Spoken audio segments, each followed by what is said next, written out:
Hey crafters, it's me, Jen Evers with Quality Crafts. And recently I put out a video for the Twist and Pop card, and it was amazing. Super fun. I really enjoyed editing that video for you guys. However, some of my measurements were just a tad bit off, so I'd like to recreate this card with just a slight different measurement. But in case you haven't seen the other one, I'll link it below. And so you know, I'm going to walk you through the whole process right after I stop blabbing here. And I cannot wait to see you guys next video. 3 pieces of paper are all you're going to need to make this card, other than the embellishing. So this is what it looks like when you open it up. It's the Pop and Twist card. I'm going to show you how to make the mechanism, which is the white piece, the inner 4-panel part, which is this piece right here, and then the actual card base. 3 pieces of paper. The mechanism I did in white, the inner panel I did in the brown wooden, and this brown paper on the bottom is going to be our card base. So let's start with the mechanism. It is 8.5 by 3. The inside piece is 10 by 3. And the card base itself is 11 by 4 1/4, so that when we fold it in half here, we get a 4 1/4 by 5 1/2 card base. Okay, 4 1/4 by 5 1/2. Let's move on to the piece right here. This is going to be the mechanism, and we're going to score it at 2 3/4, 5 3/4, and we're going to turn it the long way, and we're going to score it right down the middle at 1 1/2.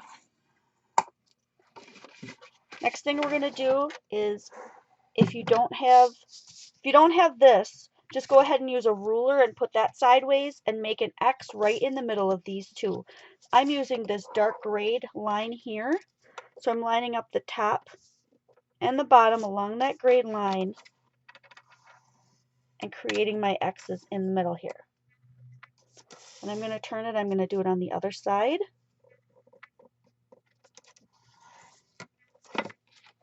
So you'd have a piece that looks like this.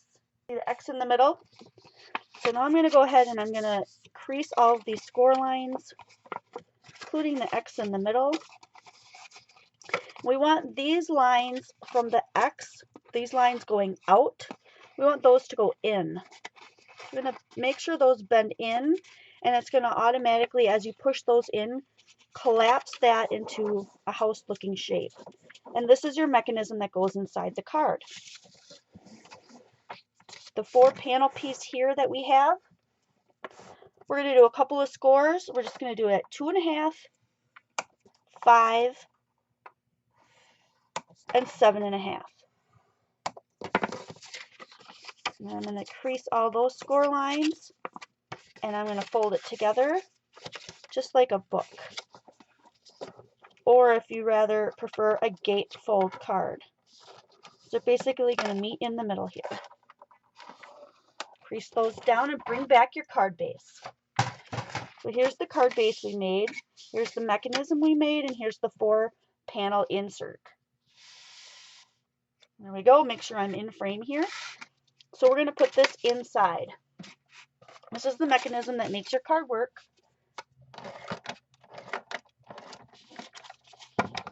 You put glue or adhesive on the top half of this little roof piece. And then on the inside of your card, halfway through, I'm going to eyeball mine, but you can actually physically mark halfway if you want. I'm not going to today, I'm just going to eyeball it up.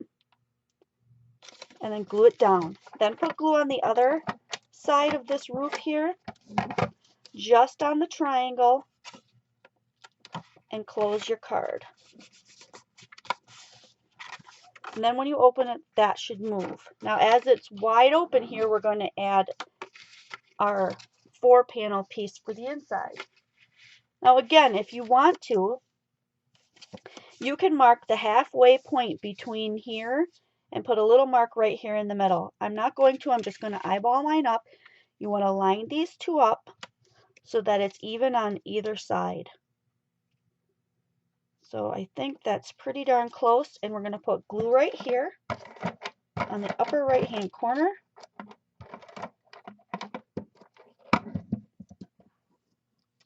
Okay, you should be able to see that it's pretty shiny. Just this, don't go past the scored line here and put anything on the bottom.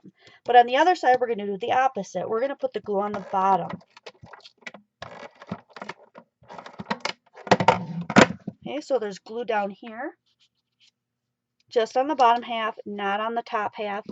And the only thing we have left to do now is to open these doors and press them down.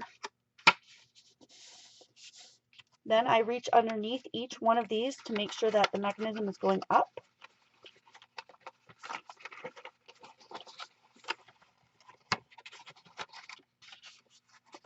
And this part in the middle should go up. And then squish it all together until it finally collapses on itself and give it a press.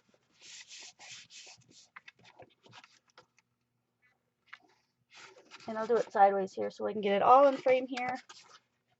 It opens and closes really nicely.